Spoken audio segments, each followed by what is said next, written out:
Cédric Bram, vous êtes le fondateur d'une société qui s'appelle Internet Vista, qui fait du monitoring de sites web, c'est ça plus ou moins? Tout à fait. Donc on va regarder la disponibilité des sites internet et autres services internet. Vous êtes une société qui a 6 ans maintenant, vous avez 6 personnes, et ce qui n'est pas banal, c'est que vous êtes actif dans 156 pays, vous avez 10 000 clients, donc c'est presque des chiffres de multinationales, alors que vous êtes une structure pas très grande. Comment avez-vous fait pour atteindre cette taille et puis toucher des clients dans tous ces pays?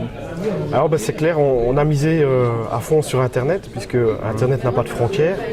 Et donc, on a vraiment basé, j'ai envie de dire, tout notre marketing et notre effort commercial sur la partie Internet et que les gens vont trouver notre solution. Oui, vous trouvez comment? C'est bien, c'est un peu théorique ça. Alors c'est un peu théorique effectivement, mais ça me veut dire qu'on a mis en place tout ce qu'on appelle le Search Engine Marketing. Ça veut dire quelqu'un qui va rechercher sur Google, il va nous trouver.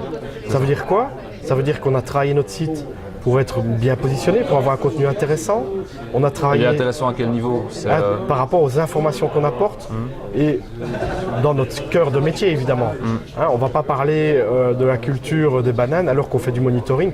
Donc on veut se placer comme étant le spécialiste du monitoring. Donc on fait des articles sur le monitoring. Donc, je rappelle juste, monitoring, ça veut dire que si un site internet n'est plus disponible ou accessible, vous le voyez directement et vous avertissez le propriétaire du site internet. Voilà, exactement.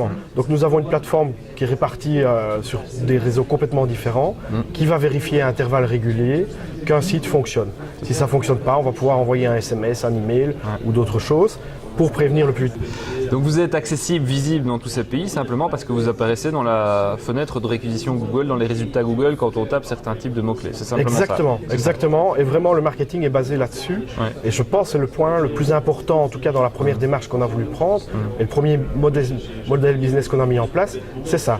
C'est que monsieur tout le monde qui est propriétaire d'un site internet ou que ce soit, qui a un problème de disponibilité, puisse trouver notre solution directement. C'est ça. La plupart de vos 10 000 clients, finalement, vous ont trouvé de cette façon-là. Je pense qu'aujourd'hui, 95% de nos clients sont venus par Internet, ont configuré leur compte par Internet et ont payé par Internet leur abonnement. Justement, grâce à cette démarche de contenu, de positionnement sur Internet, voilà, exactement. D'achat de mots-clés aussi sur Google. Oui, voilà, je dirais, il y a vraiment 3 pans dans ce Search Engine Marketing. C'est travailler son référencement naturel, donc ce qu'on appelle le SEO. Deuxième pan, c'est vraiment l'achat de mots-clés, principalement chez Google évidemment, parce qu'il représente quand même 90% du marché. Et puis après, c'est travailler sa réputation avec des liens vers d'autres sites vers nous, plus effectivement un tas d'articles dans le monde du monitoring. C'est ça, donc ciblage justement pour qu'il y ait de l'écho au sujet de ce que vous êtes en train de faire et d'offrir avec une réputation et un retour de clients. Le seul but de tout ce marketing, c'est très simple, c'est faire venir l'internaute sur notre site. D'accord. Et après, effectivement, il faut que le site réponde à ses besoins et convertir. Est-ce que ça, c'est transposable? Parce qu'il y a le concept qui existe maintenant de micro-multinationale. Est-ce que vous êtes une micro-multinationale, vous diriez? Oui, je pense que oui. Oui, franchement.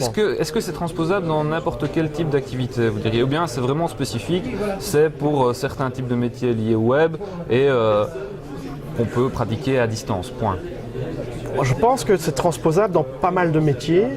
Maintenant, c'est vrai que c'est bien adapté évidemment au monde web et à la vente de services.